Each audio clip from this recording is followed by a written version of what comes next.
നമ്മുടെ കുഞ്ഞുങ്ങൾ ആദ്യം കാണുന്നത് കുടുംബമല്ലേ, എന്നിട്ടല്ലേ അവർ പള്ളി കാണുന്നുള്ളൂ. കുടുംബത്തിൽ കച്ചവടമാകരുത് പ്രയോറിറ്റി. ഭാര്യയും ഭർത്താവും തമ്മിൽ സംസാരിക്കുന്നത് കണക്കിനെ കുറിച്ച് മാത്രമായിട്ട് മാറുന്നുണ്ടോ? ലോണിനെ കുറിച്ച്, EMI കുറിച്ച്, ഇൻവെസ്റ്റ്മെന്റ്സിനെ കുറിച്ച്, ചെലവിനെ കുറിച്ച്, ഇത് മാത്രമായിട്ട് മാറുന്നുണ്ടോ സംസാരം? വീട് കച്ചവട സ്ഥലമാകുന്നുണ്ടോ? ആത്മാവിലും സത്യത്തിലും ആരാധിക്കുന്ന കാലം വരുന്നു. പ്രാർത്ഥനയ്ക്ക് നിരക്കാത്ത എല്ലാത്തിനെയും കർത്താവ് മനുഷ്യാത്മാവിൽ നിന്ന് അടിച്ചു പുറത്താക്കി കളയുന്നു. മറ്റുള്ളവരിലേക്ക് വിമർശനത്തിന്റെ വിരൽ ചൂണ്ടുന്നതിന് മുമ്പ് നമ്മുടെ പ്രാർത്ഥനകൾ പോലും കച്ചവട ലാക്കോടുകൂടിയായിട്ട് മാറുന്നു. എൻ്റെ മെച്ചമാണോ എൻ്റെ പ്രാർത്ഥനയുടെ ആത്യന്തിക ലക്ഷ്യം? ഉപവാസത്തെ മനസ്സിലാക്കേണ്ടത് പട്ടിണി കിടക്കലല്ല, അത് ഡയറ്റിംഗ് അല്ല, അത് പ്രാഗിയും പള്ളു പറഞ്ഞും ശപിച്ചും എടുക്കേണ്ട ഒന്നല്ല. നമ്മുടെ കുടുംബങ്ങൾ പള്ളിയാകേണ്ടതല്ലേ? ഗാർഹിക സഭയെന്നല്ല രണ്ടാം വത്തിക്കാൻ കൗൺസിൽ കുടുംബങ്ങളെ വിശേഷിപ്പിച്ചിരിക്കുന്നത്. വീട് കച്ചവട സ്ഥലമാകുന്നുണ്ടോ? ലാഭം ഭരിക്കുന്നിടത്ത് ദൈവത്തിന്റെ സാന്നിധ്യം വെളിപ്പെടില്ല എന്നോർക്കണേ. God does not dwell where profit rules. നമ്മുടെ വിശ്വാസം, spirituality is not based on performance. ശാന്തതയുടെ, സ്വസ്ഥതയുടെ, ദൈവ സാന്നിധ്യ അനുഭവത്തിന്റെ ഒരു ആത്മീയ ചൈതന്യം നമ്മുടെ കാലത്ത് നമുക്കുണ്ടാകാൻ പ്രത്യേകം പ്രാർത്ഥിക്കണം. ഈശോ മിശിഹായിക്ക് സ്തുതിയായിരിക്കട്ടെ. Feed my sheep YouTube channel നിങ്ങൾക്കായി ഒരുക്കുന്ന നോമ്പുകാല ധ്യാനം, മാർഗം, the way, walking with Christ from ashes to alleluia. ചാരത്തിൽ നിന്ന് ദൈവസ്തുതികളിലേക്ക് നമ്മൾ നടത്തുന്ന യാത്ര. വിഭൂതി മുതൽ ഉയർപ്പ് ഞായർ എന്നതിനേക്കാൾ ഉപരി നമ്മുടെ ചാരമാകുന്ന അവസ്ഥയിൽ നിന്ന്, നിസാരതയിൽ നിന്ന് ദൈവസ്തുതികളിലേക്ക് നമ്മൾ വളരുന്ന ഒരു യാത്രയാണ് മാർഗം. പ്രാർത്ഥനയോടെ ഈ ദിവസങ്ങളിൽ നിങ്ങൾ ഇതിൽ പങ്കുചേരുന്നതിൽ ദൈവത്തിന് നന്ദി പറയുന്നു. എനിക്കറിയാം ചിലരൊക്കെ ചോദിച്ച പൊന്നച്ചോ ഇതെങ്ങനെയാണ് ഇതെല്ലാം കൂടെ സാധിക്കുന്നത്? ചില നേരത്ത് ഒരു വീഡിയോയും കാണില്ല, ഇപ്പോൾ ഒരു ദിവസം 3 വീഡിയോ വെച്ചൊക്കെ എങ്ങനെയാണ് ഇത് വന്നുകൊണ്ടിരിക്കുന്നത് എന്ന് സ്നേഹത്തോടെ, സംശയത്തോടെ ചോദിക്കുന്നവരുണ്ട്. അതെങ്ങനെയോ ദൈവകൃപയാലെ നടന്നു പോകുന്നതാണ്. നിങ്ങൾ പ്രാർത്ഥനയിൽ ഓർക്കണം. പ്രത്യേകിച്ച് ഇപ്പോൾ ഓസ്ട്രേലിയയിലാണ്. ഓസ്ട്രേലിയയിൽ ഈ നോമ്പ് കാലത്ത് ഇവിടെ ധ്യാനങ്ങൾ നടക്കുകയാണ്. ആദ്യത്തെ ധ്യാനം ഈ ദിവസങ്ങളിൽ ആരംഭിക്കുകയാണ്. ഓസ്ട്രേലിയയിൽ ക്വീൻസ്ലാൻഡിൽ Brisbane Saint Alphonsa Syro Malabar പള്ളിയിൽ ഈ വെള്ളി, ശനി, ഞായർ ദിവസങ്ങളിൽ ധ്യാനം നടക്കുന്നു. നിങ്ങളുടെ പ്രാർത്ഥന സ്നേഹപൂർവ്വം ക്ഷണിക്കുന്നു. ഇവിടുത്തെ ബഹുമാനപ്പെട്ട വികാരിയച്ഛൻ വർഗീസ് അച്ഛൻ്റെ മുറിയിലിരുന്നാണ് ഈ വീഡിയോസ് ഷൂട്ട് ചെയ്യുന്നത്. ഇവിടുത്തെ വികാരിയച്ഛനെയും ദൈവജനത്തെയും നിങ്ങൾ പ്രത്യേകം ഈ ദിവസങ്ങളിൽ പ്രാർത്ഥനയിൽ ഓർക്കണമെന്ന് അഭ്യർത്ഥിക്കുന്നു. വ്യാഴാഴ്ച വൈകിട്ടാണ് ഈ മാർഗം, ഈ എപ്പിസോഡ്, ഈ ചാപ്റ്റർ നിങ്ങളിലേക്ക് എത്തുന്നത്. ഒരു കാര്യം പ്രത്യേകം പറയാനുള്ളത്, നോമ്പ് കാലത്തിൻ്റെ ആദ്യത്തെ വെള്ളിയാഴ്ചയിലേക്ക് നമ്മൾ കയറുകയാണ്. നോമ്പ് കാലത്തിൻ്റെ വെള്ളിയാഴ്ചകൾ കുറച്ചുകൂടെ ഗൗരവത്തോടെ നമ്മൾ പ്രാർത്ഥനയ്ക്കായിട്ട് മാറ്റിവെക്കും. സാധിക്കുന്നവരൊക്കെ ഉപവാസം എടുക്കാൻ ശ്രദ്ധിക്കുക. ഉപവാസം പല രീതിയിലെടുക്കാം. ഒരു നേരത്തെ ഭക്ഷണം വേണ്ടെന്ന് വയ്ക്കാം, ഒരു നേരം മാത്രം ഭക്ഷണം കഴിച്ച് ഇരിക്കാം. ഭക്ഷണവുമായിട്ട് ബന്ധപ്പെട്ട് കർത്താവിലായിരിക്കുന്ന അനുഭവമാണ് ഉപവാസം. അല്ലെങ്കിൽ ഒരു നേരം മാത്രം ഒരു ഫുൾ കോഴ്സ് മീൽ എടുത്ത് ബാക്കിയുള്ള നേരത്തിൽ ലൈറ്റായിട്ട് ഭക്ഷണം കഴിക്കാം. ഒരു അധിക ശ്രമം എന്ന് വിചാരിച്ചാൽ മതി. നിങ്ങൾ പ്രാർത്ഥനയോടെ ഇരിക്കണം. നാളെ വെള്ളിയാഴ്ച കഴിവതും രാവിലെ തന്നെ അധികം താമസിക്കാതെ ഉച്ചയ്ക്ക് മുമ്പായിട്ടെങ്കിലും നിങ്ങളിലേക്ക് ഉപവാസത്തെക്കുറിച്ചൊരു പഠിപ്പീര്. മാർഗം ഓരോ ചാപ്റ്റർ വൈസ് നിങ്ങളിലേക്ക് എത്തിക്കൊണ്ടിരിക്കുകയാണ്. മാർഗത്തിൻ്റെ ഒരു സ്പെഷ്യൽ എപ്പിസോഡ് ഓരോ വെള്ളിയാഴ്ചകളിലും രാവിലെ നിങ്ങളിലേക്ക് എത്തും. മാർഗത്തിൻ്റെ സ്പെഷ്യൽ എപ്പിസോഡ് ആദ്യത്തെ 3 വെള്ളിയാഴ്ചകൾ ക്രിസ്തീയ പുണ്യപ്രവർത്തികളെക്കുറിച്ചാണ്. നാളെ വെള്ളിയാഴ്ച ഉപവാസത്തെക്കുറിച്ച് പഠിപ്പിക്കും. അത് കഴിഞ്ഞുള്ള വെള്ളിയാഴ്ച പ്രാർത്ഥനയെക്കുറിച്ച്, അത് കഴിഞ്ഞുള്ള വെള്ളിയാഴ്ച ധർമ്മദാനത്തെക്കുറിച്ച് പഠിപ്പിക്കും. ഈ 3 കാര്യങ്ങൾ നോമ്പ് കാലത്ത് വളരെ പ്രാധാന്യമുള്ളതാണ്. അപ്പോൾ മാർഗത്തിൻ്റെ എപ്പിസോഡ്സ് അതിൻ്റെ ക്രമത്തിൽ പോകും. സപ്ലിമെൻ്ററി ടെക്സ്റ്റായിട്ട് അഡീഷണൽ ടോപ്പിക്കായിട്ട് നമ്മൾ നൽകുന്നതാണ് ഈ 3 കാര്യങ്ങൾ. അത് നാളെ ലഭിക്കും. അപ്പോൾ ഉപവാസം എടുത്ത് കാത്തിരിക്കുക, അത് ലഭിക്കുമെന്ന് പ്രത്യാശിക്കുക. ഇന്ന് നമ്മൾ ചിന്തിക്കുന്നത് മാർഗത്തിൻ്റെ ഈ 5-ാമത്തെ അധ്യായത്തിൽ ഇന്ന് നമ്മൾ ചിന്തിക്കുന്നത് ഈശോയുടെ പീഡാസഹനത്തിലേക്ക് ഈശോ യാത്ര തുടങ്ങുകയാണ്. നമ്മൾ ഓരോന്നായിട്ട് ഇങ്ങനെ കണ്ടു വരികയാണ്. അതിൽ പ്രധാനപ്പെട്ട ഒരു രംഗം ദേവാലയ ശുദ്ധീകരണമാണ്. കർത്താവ് ദേവാലയം ശുദ്ധീകരിക്കുന്നതാണ്. അതായത് രക്ഷിക്കുന്നതിന് മുമ്പ് ശുദ്ധീകരണം നടത്തുന്നു. നിങ്ങൾ അങ്ങനെയാണ് ഇതിനെ മനസ്സിലാക്കേണ്ടത്. സാൽവേഷന് മുമ്പ് പ്യൂരിഫിക്കേഷൻ നടത്തുന്നു. ആക്ട് ഓഫ് സാൽവേഷന് മുമ്പ് ആക്ട് ഓഫ് പ്യൂരിഫിക്കേഷൻ. ആ ശുദ്ധീകരണത്തിൻ്റെ തീക്ഷ്ണതയാണ് നമ്മൾ കാണുന്നത്. ലൂക്ക 19:46 നമ്മൾ വായിക്കുന്നു, അവൻ അവരോട് പറഞ്ഞു, എൻ്റെ ആലയം പ്രാർത്ഥനാലയം എന്ന് എഴുതപ്പെട്ടിരിക്കുന്നു, നിങ്ങളോ അതിനെ കവർച്ചക്കാരുടെ ഗുഹയാക്കി മാറ്റിയിരിക്കുന്നു. അപ്പോൾ ലൂക്ക 19 45 വാക്യം തൊട്ട് നിങ്ങൾക്ക് ഈ നറേഷൻ കാണാം. മത്തായി സുവിശേഷം 21 12-13 വാക്യങ്ങളിൽ 21 നമുക്കിത് കാണാൻ പറ്റും. അതിനെ വിശേഷിപ്പിക്കാൻ പറ്റുന്നത് ഹോളി ആങ്കർ. ഹോളി ആങ്കർ, വിശുദ്ധമായ കോപം, കർത്താവിൻ്റെ വിശുദ്ധമായ കോപം. It's not violence. ആരും വിചാരിച്ചേക്കരുത് കർത്താവ് വയലൻസ് നടപ്പിലാക്കി. It's not violence, it is prophetic seal. പ്രവാചക തീക്ഷ്ണത വെളിപ്പെടുകയാണ് കർത്താവിൽ. അതൊരു അടയാളമാണ്. It's a sign that the passion is near. പീഡാസഹനം ചാരത്തെത്തി എന്നതിൻ്റെ സൂചനയാണ്, എന്നതിൻ്റെ സൈനാണ് അത്. അതിനിങ്ങനെയും കൂടെ മനസ്സിലാക്കിക്കേ. Before Jesus offers himself as sacrifice, he purifies the place of sacrifice.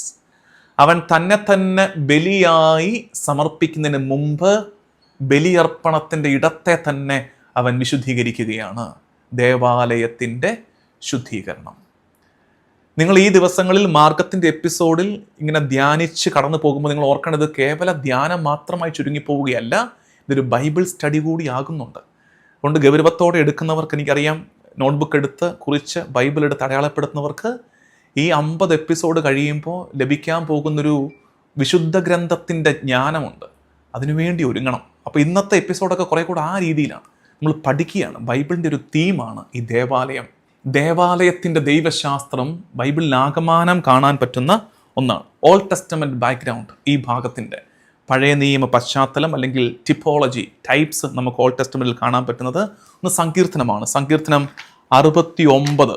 സങ്കീർത്തനം ബൈബിൾ ഉള്ളവർ എടുത്ത് കൂട്ടത്തിൽ തന്നെ വായിച്ചു പോകുന്നതാണ്. സങ്കീർത്തനം 69:9 നമ്മൾ കാണുന്നത്, അങ്ങയുടെ ആലയത്തെക്കുറിച്ചുള്ള തീക്ഷ്ണത എന്നെ വിഴുങ്ങിക്കളഞ്ഞു. സങ്കീർത്തകൻ അവിടെ കുറിച്ചിട്ടത് ദേ കർത്താവിൽ ആവർത്തിക്കപ്പെടുന്നു, അന്വർത്ഥമാകുന്നു. അങ്ങയുടെ ആലയത്തെക്കുറിച്ചുള്ള തീക്ഷ്ണത എന്നെ വിഴുങ്ങിക്കളഞ്ഞു.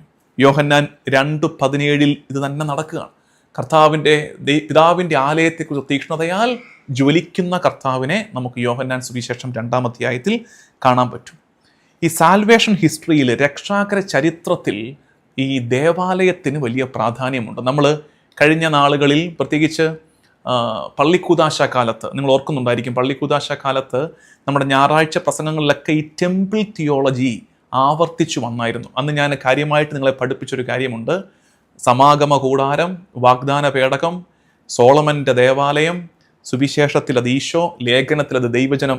അതായത് പഴയ നിയമത്തിൽ ഒരിടമായിരുന്ന ദൈവാരാധനയുടെ സ്ഥലം ഒരു പ്ലേസ് ആയിരുന്നു.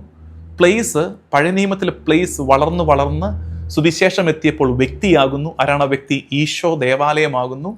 അത് പിന്നീട് വളർന്ന് ലേഖനം എത്തുമ്പോൾ എന്താകുന്നു? അത് കൂട്ടായ്മയാകുന്നു. സഭ തന്നെ ഈശോയുടെ ശരീരമാകുന്നു, ദേവാലയമാകുന്നു. അപ്പോൾ ഈ ടെമ്പിൾ തിയോളജി ബൈബിളിൽ ആകമാനം ഒരു വളർച്ചയിലൂടെ കടന്നു പോകുന്നുണ്ട്. സോളമൻ പണിത ദേവാലയം രാജാക്കന്മാരുടെ 1-ാം പുസ്തകം ഫസ്റ്റ് കിങ്സ് ചാപ്റ്റർ 8 നമ്മൾ കാണുന്നുണ്ട്. ഫസ്റ്റ് കിങ്സ് ചാപ്റ്റർ 8 ഈ സോളമൻ്റെ ദേവാലയത്തെക്കുറിച്ച്, അവിടെ ദൈവത്തിൻ്റെ ഡ്വെല്ലിംഗ് പ്ലേസ് ആണ്, ദൈവം വസിക്കുന്ന ഇടമായിട്ട് ദേവാലയത്തെ അവതരിപ്പിക്കുന്നു. God's dwelling place among the people. God's dwelling place among the people. ദൈവജനത്തിൻ്റെ മധ്യേ ദൈവം വസിക്കുന്ന ഇടമാണ് ദേവാലയം. പക്ഷെ പിന്നീട് നമ്മൾ കാണുന്നത് ഈ ദേവാലയം മലിനമാകുന്നുണ്ട്. ആ ദേവാലയം മലിനമാകുമ്പോഴാണ് ജെറമ്യ ശക്തമായ ഭാഷയിൽ ഈ ദൈവജനത്തിന് താക്കീത് നൽകുന്നുണ്ട്. നിങ്ങൾ ഇന്നത്തെ മാർഗം എപ്പിസോഡിൻ്റെ ഹോംവർക്കായിട്ട് ചെയ്യേണ്ടത് ജെറമ്യ പുസ്തകം 7-ാം അധ്യായം വായിക്കണം. ജെറമ്യ 7 എത്ര രൂക്ഷമായ വാക്കുകളിലാണെന്നറിയാമോ ജെറമ്യ ഈ ദേവാലയത്തെക്കുറിച്ച് സംസാരിക്കുന്നത്? ദേവാലയം മലിനമാക്കുന്നവരെ കുറിച്ച്, ദേവാലയത്തിൻ്റെ ചൈതന്യത്തെ നഷ്ടപ്പെടുത്തി കളയുന്നവരെ കുറിച്ച് പറയുന്നത്. നിങ്ങൾ ചില വാക്യങ്ങൾ ഞാൻ ജസ്റ്റ് ഒന്ന് വായിച്ചു വിടാം. ജെറമ്യ 7:4 കർത്താവിൻ്റെ ആലയം, കർത്താവിൻ്റെ ആലയം, കർത്താവിൻ്റെ ആലയം എന്ന പൊള്ള വാക്കുകളിൽ ആശ്രയിക്കരുത്. അതായത് നിങ്ങൾ കർത്താവിൻ്റെ ആലയം എന്ന് പല ആവർത്തി പറയുകയും ആലയത്തിന് നിരക്കാത്തത് അവിടെ ചെയ്യുകയും ചെയ്യുന്നു. എന്നിട്ട് ചെയ്യുന്ന അകൃത്യങ്ങളുടെ ലിസ്റ്റ് യെശയ്യാ നിങ്ങൾ 8-ാം വാക്യമൊക്കെ വായിക്കണം. 8-9 വാക്യങ്ങളിൽ അവിടെ ചെയ്തു കൂട്ടുന്നതിൽ അവിടെ വന്ന് പ്രാർത്ഥിക്കുന്നവർ പിന്നീട് ചെയ്തു കൂട്ടുന്ന അകൃത്യങ്ങളുടെ ലിസ്റ്റ് പറഞ്ഞിട്ട് 10-ാമത്തെ വാക്യമാകുമ്പോൾ ജെറമ്യ പറയുകയാണ്, എന്നിട്ട് എൻ്റെ നാമത്തിലുള്ള ഈ ആലയത്തിൽ എൻ്റെ സന്നിധിയിൽ വന്നു നിന്ന് ഞങ്ങൾ സുരക്ഷിതരാണെന്ന് പറയുന്നുവോ? ഈ മ്ലേച്ഛതകളെല്ലാം സുരക്ഷിതമായി തുടരാമെന്നോ? ദേവാലയത്തെ മലിനമാക്കുന്നവർക്കെതിരെ ദൈവത്തിൻ്റെ കലഹം ജെറമ്യായിലൂടെ വെളിപ്പെടുകയാണ്. എന്നാൽ അവിടെ ജെറമ്യായിലൂടെ ദൈവം വാക്കാലെ സംസാരിച്ചത് പ്രവൃത്തിയായി നടപ്പിലാവുകയാണ് ഈശോ ചെയ്തപ്പോൾ. ഈശോ ചാട്ടവാറെടുത്ത് ദേവാലയം ക്ലെൻസ് ചെയ്തപ്പോൾ, ദേവാലയത്തെ കച്ചവട സ്ഥലമാക്കിയവർക്കെതിരെ പ്രതിഷേധം നടത്തിയപ്പോൾ ജെറമ്യ വാക്കാലെ പറഞ്ഞത് ഈശോ പ്രവൃത്തിയാലെ നടപ്പിലാക്കുന്നു. Jesus acts where words were ignored. ജെറമ്യായുടെ വാക്കുകൾ അവഗണിച്ചവരുടെ മുമ്പിൽ കർത്താവ് പ്രവർത്തന നിരതനാവുകയാണ്. ഇതൊരു മേജർ ടേണിംഗ് പോയിന്റാണ്. കർത്താവിൻ്റെ ഈ ദേവാലയ ശുദ്ധീകരണമില്ലേ, രക്ഷാകര ചരിത്രത്തിലെ നിർണായകമായ ഒരു പോയിന്റാണ്. എന്താണ് അതിൻ്റെ അർത്ഥം? ഓൾഡ് ടെമ്പിൾ സിസ്റ്റം, ആ ദേവാലയത്തിൻ്റെ ആരാധനാ രീതി അത് അതിൻ്റെ അവസാനത്തിലേക്ക് എത്തുകയാണെന്ന് കർത്താവ് സൂചിപ്പിക്കുകയാണ്. It's nearing its end. പുതിയൊരു ആരാധന, new worship is about to begin. അതുകൊണ്ടാണ് സമരിയാക്കാരോട് ഈശോ പറയുന്നില്ലേ, എവിടെയാണ് ഞങ്ങൾ ആരാധിക്കേണ്ടതെന്ന് നമ്മൾ ചോദിക്കുമ്പോൾ ഈശോ പറയുന്നുണ്ട്, ആ മലയിലോ ഈ മലയിലോ അല്ല, ആത്മാവിലും സത്യത്തിലും ആരാധിക്കുന്ന കാലം വരുന്നു. അതായത് കർത്താവ് ദേവാലയത്തെ ശുദ്ധീകരിച്ചത് it's not to preserve it, അതിനെ പരിപാലിച്ച് വെക്കാനല്ല, മറിച്ച് അതിനെ ഫുൾഫില്ല് ചെയ്യാനാണ്. അതിനെ ദേവാലയത്തെ, ദൈവാരാധനയെ പൂർത്തീകരിക്കാനായിട്ടാണ് ഈശോ അതിനെ ശുദ്ധീകരിച്ചത്. അതുകൊണ്ടാണ് ഈശോ തന്നെ ദേവാലയമായി അവതരിപ്പിക്കുന്നത്.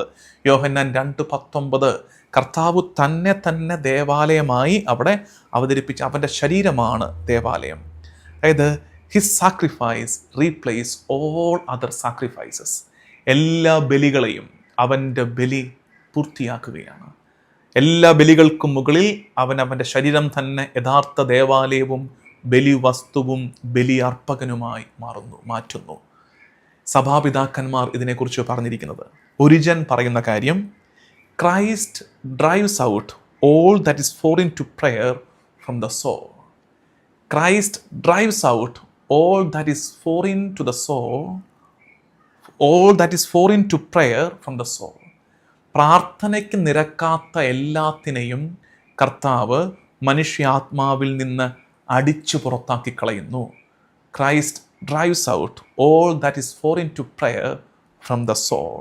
അപ്പോൾ ഈ ടെമ്പിൾ എന്തായിട്ട് മനസ്സിലാക്കണം? മനുഷ്യ ഹൃദയം, തിരുസഭ, ക്രിസ്തീയ ജീവിതം. അപ്പോൾ ദൈവത്തിന് നിരക്കാത്തതായി നമ്മളിൽ, നമ്മുടെ കുടുംബത്തിൽ, സഭയിൽ, നമ്മുടെ ക്രിസ്തീയ ജീവിതത്തിലുള്ളതിനെയൊക്കെ വെടിപ്പാക്കണം. നമ്മൾ ഈ മാർഗത്തിൻ്റെ കൺക്ലൂഷനിലേക്ക് മെല്ലെ സഭാപിതാക്കന്മാരെ പറഞ്ഞു വരുമ്പോൾ ആവർത്തിച്ച് മനസ്സിൽ കിടക്കേണ്ട ഒരു വാക്ക് ഞാൻ പറയട്ടെ. Purification precedes redemption. Purification precedes redemption. ഈ വീണ്ടെടുപ്പിന് മുമ്പ് നടക്കേണ്ട ഒരു ശുദ്ധീകരണമുണ്ട്. ഈ നോമ്പുകാലമൊക്കെ അങ്ങനെയാണ്. എന്തുകൊണ്ടാണ് നമ്മൾ നോമ്പെടുത്ത് പരിത്യാഗ പ്രവർത്തികളിൽ ഏർപ്പെട്ട് ഈ ദിവസങ്ങളിലൂടെ കടന്നു പോകുന്നത്? Because purification precedes redemption.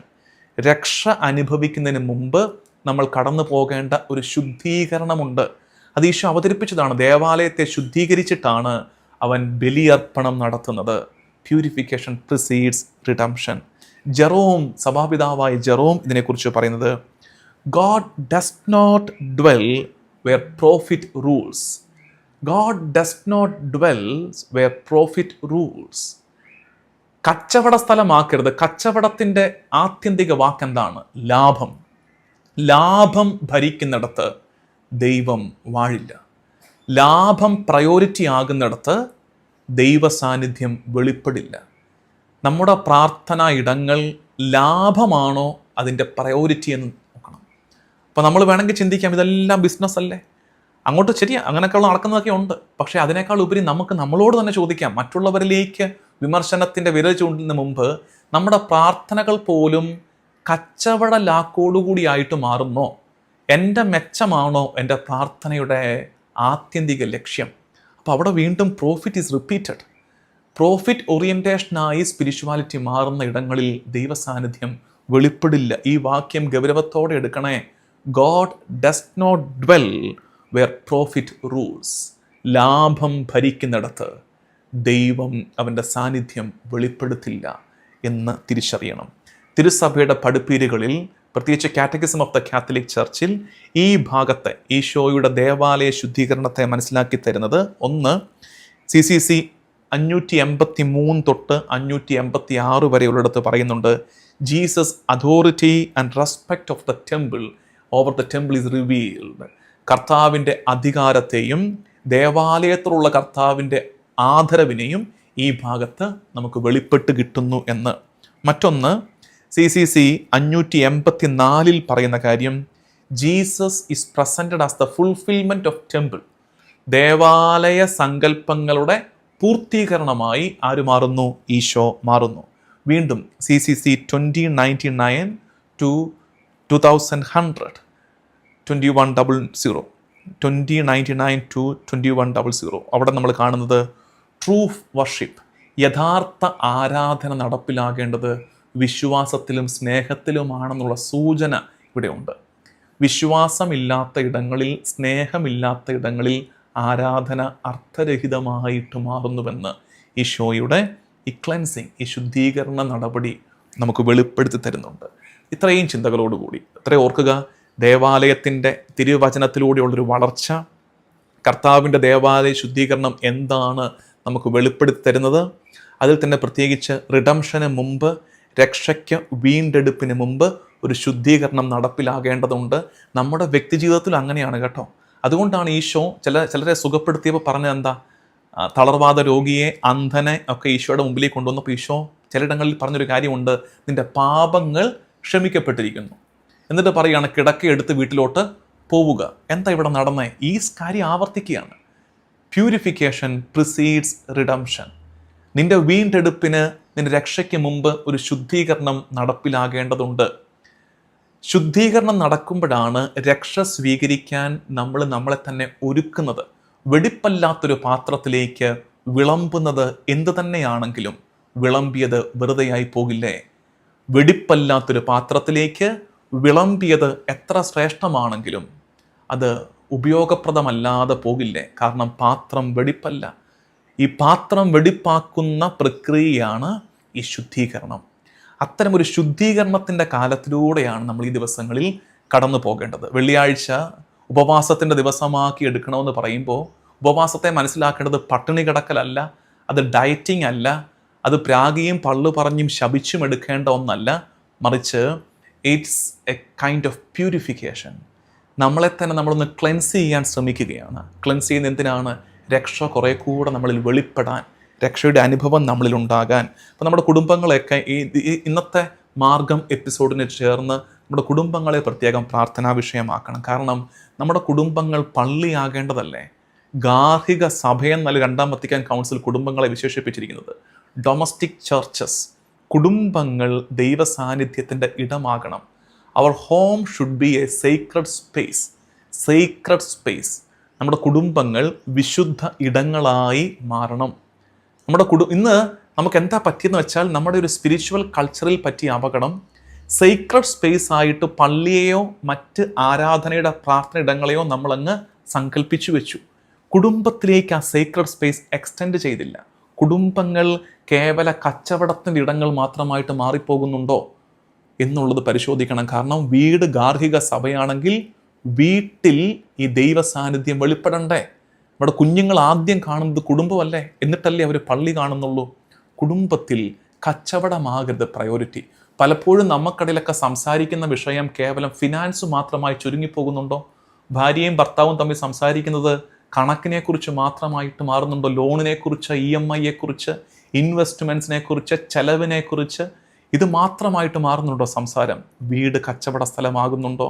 വീട് കച്ചവട സ്ഥലമാകുന്നുണ്ടോ? ലാഭം ഭരിക്കുന്നിടത്ത് ദൈവത്തിൻ്റെ സാന്നിധ്യം വെളിപ്പെടില്ല എന്നോർക്കണേ. God does not dwell where profit rules. അതുകൊണ്ട് കുടുംബങ്ങൾ സീക്രട്ട് സ്പേസ് ആയിട്ട് മാറണമെന്ന് നമുക്ക് ആഗ്രഹിക്കും. യുവജനങ്ങളും കുട്ടികളും, പ്രത്യേകിച്ച് യുവജനങ്ങളൊക്കെ ഓർക്കേണ്ടത്, നമ്മുടെ വിശ്വാസം, spirituality is not based on performance. ഇന്ന് വിശ്വാസവും ആധ്യാത്മികതയും ഒക്കെ പെർഫോമൻസ് ഓറിയൻറ്റഡ് ആയിട്ട് മാറുമ്പോൾ അതിനപ്പുറത്ത് ശാന്തതയുടെ, സ്വസ്ഥതയുടെ, ദൈവസാന്നിധ്യ അനുഭവത്തിൻ്റെ ഒരു ആത്മീയ ചൈതന്യം നമ്മുടെ കാലത്ത് നമുക്കുണ്ടാകാൻ പ്രത്യേകം പ്രാർത്ഥിക്കണം. ഇന്ന് പ്രത്യേകം ധ്യാനിക്കേണ്ട വാക്ക്, നിങ്ങളുടെ നാവിൻ തുമ്പിൽ ഉണ്ടാകേണ്ട വാക്യം ഇത്രയേ ഉള്ളൂ: പ്യൂരിഫിക്കേഷൻ പ്രിസീഡ്സ് റിഡംഷൻ.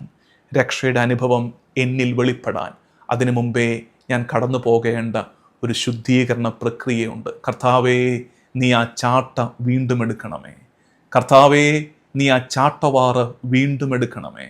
എൻ്റെ ഹൃദയ ഇടങ്ങളെ നീ ശുദ്ധീകരിക്കണമേ. മറിച്ചിടേണ്ട മേശകളെ നിഷ്കരുണം മറിച്ചിടണമേ. തട്ടിമാറ്റേണ്ട നാണയങ്ങളെ നീ തട്ടിമാറ്റണമേ. സ്വതന്ത്രമാക്കേണ്ട ആട്ടിൻകുട്ടികളെയും ചെങ്ങാലികളെയും നീ സ്വതന്ത്രമാക്കി വിടണമേ. ശരിക്കും നമുക്കിന്ന് പ്രാർത്ഥിക്കാം: കർത്താവേ, നീ ആ ചാട്ടവാറ് വീണ്ടും എടുത്ത് എൻ്റെ ഹൃദയ ഇടങ്ങളെ നീ ഒന്ന് ശുദ്ധീകരിക്കണമേ. എൻ്റെ ഹൃദയ ഇടങ്ങളെ നീ ശുദ്ധീകരിക്കണമേ. ആ ശുദ്ധീകരണത്തിനപ്പുറത്ത് നീ നൽകുന്ന രക്ഷ എന്നിൽ വെളിപ്പെടട്ടെ. നമ്മുടെ കർത്താവ് ഈശോ മിശിഹായുടെ കൃപയും പിതാവായ ദൈവത്തിൻ്റെ സ്നേഹവും പരിശുദ്ധാത്മാവിൻ്റെ സഹവാസവും എന്നും എല്ലാ കാലവും കൂടെ ഉണ്ടായിരിക്കട്ടെ, ഇപ്പോഴും എപ്പോഴും എന്നേക്കും. ആമേൻ.